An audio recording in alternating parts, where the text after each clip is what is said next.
This is a woman, you can call her a badass. She has spent decades breaking barriers in the world of motorsports. Please meet Susie Wolff. She's a former professional race car driver. Look at her behind the wheel. A decade ago, she became the first woman in more than 20 years to participate in a Formula One race weekend.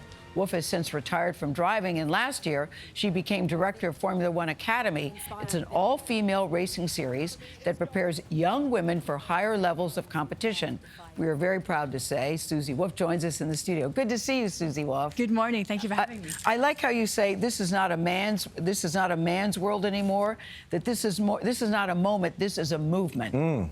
It absolutely is. For the first time in the history of the sport, we have our own championship for female drivers. We don't want to segregate the sport. We want to help propel them up the ladder, increase participation, because ultimately, it's not a man's world anymore. Yes. And women are interested in this sport. Give us some of the statistics about what you're seeing about women's interest in this in racing. Well, incredibly, 40% of the F1 fan base is female. The fastest growing demographic is the 18 to 24-year-old female.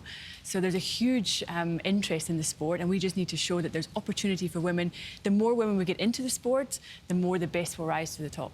Formula One star Lewis Hamilton, who we all love. Yes, we do. He says that he's still surprised at the lack of representation when it comes to women in the sport. What can we do to help increase that inclusivity and diversity within the game? Well, you know, Lewis, I have so much admiration for, because he's not just a champion on the track, but also off the track. He's so supportive. Yes. And in the end, it's about creating role models, making sure that those young girls who love the sport can see the possibilities in the sport, and making sure that we increase participation so that more talent can come in. And sometimes accessibility is an issue, you know, getting your first step in the door and inspiring that next generation. But I think when you switch on the TV in Miami this weekend, you'll see a 19-year-old girl zipping up a Ferrari race suit, and that's such a powerful image. If you can see it, you can believe it. But that's the other thing you're doing. They are racing at F1 venues. I think that's important that people know that when you come to the F1 races, you can see the women drivers as well. That's a big deal to get them there. It's huge, and it's a testament to the support we have from the very top of the sport. We race at 7 Grand Prix alongside Formula One,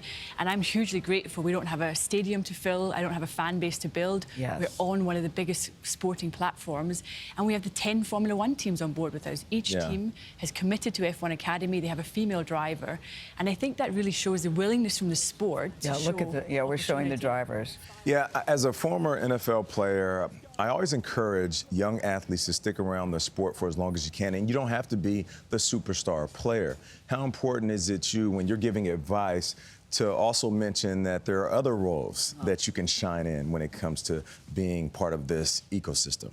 I completely agree, and I think as a movement we would be way too narrow to say we're only looking for the next female Formula One driver. Right. Because when you go to an event, there are thousands of people working in that event. Thousands. Only 20 drivers. So we want to create just as much opportunity off track as on track. But you said, you know, this is bigger than the 15 women drivers that you have right now.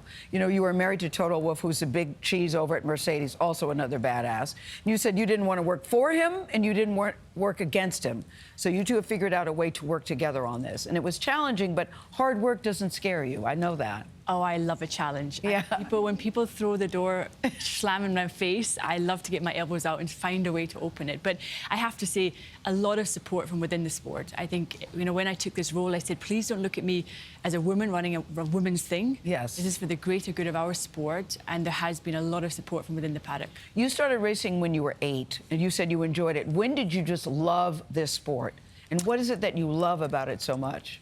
Well, I was one of those very competitive little girls that had to win at everything I did.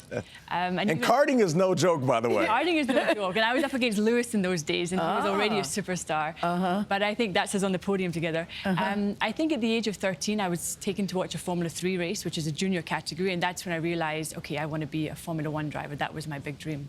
Yeah, the new docuseries, real quick. Can you tell us a little bit about it? Yes, Nate. We are working with Hello Sunshine, Reese Witherspoon's company, on a docuseries, and we've got a big announcement coming this week. It's going on to one of the big streaming platforms. You can go ahead and do it now. Susie, we like a big announcement here. You know what? She's just going to have to come back. Okay, fair enough. Susie Wolff, thank you so much. Good luck in Miami this weekend. Thank you so much. Gayle is right. You are a badass. Yes, she is.